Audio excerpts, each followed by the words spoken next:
I think there's several aspects of Lync you have to understand to be able to use. I think that very beginning you have to have a good understanding of the architecture. Unless you've seen it and understand it, this is extremely complex. One of the most complex applications I think Microsoft makes. Now the beauty is that the installation is so well done that for the most part it's just a click, click, click, install, it works. And that's what I see in the classroom most of the time. If it doesn't work, if I've got a problem on the network, if my certificates aren't quite right, if DNS isn't behaving itself, or if I've just made a simple typo, then you need to really understand the architecture to be able to do that troubleshooting. The second aspect, following right along from that, is troubleshooting. Now, if everything works well and you follow all the lovely, outstanding material that's out there, then installing and running it should just be straightforward.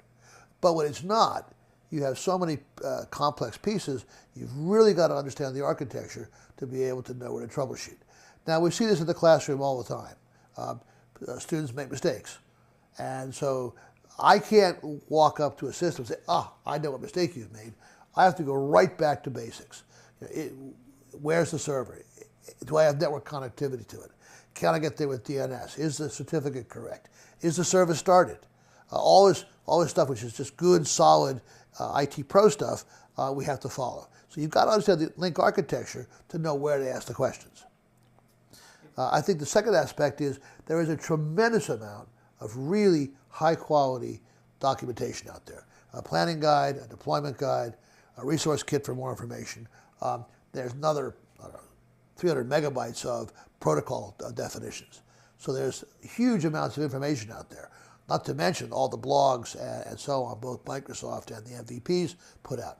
A lot of those will help you with individual problems and individual issues, but you've really got to know what it is you're doing. This is not, that's why to some degree, Lync Online is so attractive. I just do a couple of things and hey presto, it all works.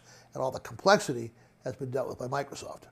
In order to administer and manage and deploy Lync effectively, I've got to have a good background in Windows.